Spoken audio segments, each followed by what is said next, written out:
Hyderabadi style dum biryani చేయడం చాలా కష్టం అనుకుంటారు కదా. ఫస్ట్‌లో నేను కూడా అలానే అనుకున్నాను. కానీ ఒక్కసారి నేను చెప్పినట్టు చేయండి. చాలా సింపుల్ వేలో హైదరాబాదీ స్టైల్ దమ్ బిర్యానీ చాలా టేస్టీగా అండ్ పర్ఫెక్ట్‌గా ఎలా చేయాలో చెప్పాను చూసేయండి. ప్రాసెస్ అయితే చాలా సింపుల్.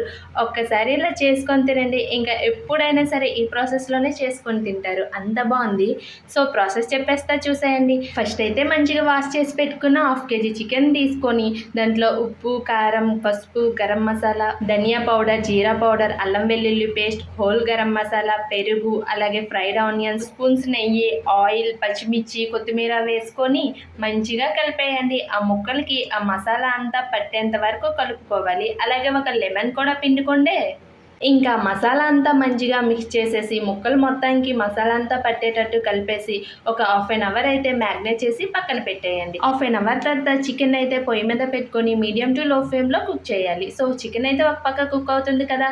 సో ఇంకా రైస్ కోసం అని చెప్పి ఒక బౌల్ తీసుకొని అందులో వాటర్ వేసుకొని అందులో హోల్ గరం మసాలా, అల్లం వెల్లుల్లి పేస్ట్, నెయ్యి, పచ్చిమిర్చి, ధనియా పౌడర్, కొత్తిమీర, లెమన్ అండ్ సాల్ట్ కూడా యాడ్ చేసుకొని వాటిని బాగా బాయిల్ అవ్వనివ్వాలి. సో వాటర్ అయితే ఒక పక్క బాయిల్ అవుతున్నాయి కదా. ఒక 5 మినిట్స్ అయితే బియ్యాన్ని నానబెట్టుకొని అందులో వేసేయండి.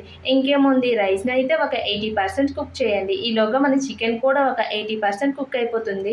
ఇంకేముంది, చికెన్ పైన రైస్ వేసుకొని దానిపైన ఫుడ్ కలర్ వేసుకొని, ఫుడ్ కలర్ అనేది మీ ఇష్టం, వేసుకుంటే వేసుకోండి లేదంటే లేదు, అది ఆప్షనల్. అలాగే కొంచెం చికెన్ గ్రేవీ, నెయ్యి, ఫ్రైడ్ ఆనియన్స్, అలాగే కొత్తిమీర కూడా వేసుకొని ఇంకా దమ్ పెట్టేయడమే. సో అడుగు మాడకుండా రావాలంటే కింద పెనం పెట్టుకొని దానిపైన అయితే ఈ బిర్యానీ గిన్నె పెట్టుకొని దమ్ పెట్టేయండి. సో అడుగైతే అస్సలు మారదు. ఇంకా 20-30 మినిట్స్ మీడియం టు లో ఫ్లేమ్లో పెట్టుకొని దమ్ పెట్టేస్తే మన పర్ఫెక్ట్ హైదరాబాదీ స్టైల్ దమ్ బిర్యానీ అయితే రెడీ అయిపోయింది. సో ఇది చూడడానికే కాదు, తినడానికి కూడా చాలా బాగుంది. పర్ఫెక్ట్ టేస్ట్ అయితే వచ్చింది. సో మీకు కూడా నచ్చితే ట్రై చేసేయండి. అలాగే నెక్స్ట్ టైం రెసిపీ చేయాలో కూడా వీలైతే కామెంట్ చేసేయండి. అలాగే వీడియో నచ్చితే సబ్స్క్రైబ్ చేసుకోవచ్చు కదా. అలాగే ఒక లైక్ కూడా ఇవ్వచ్చు కదా.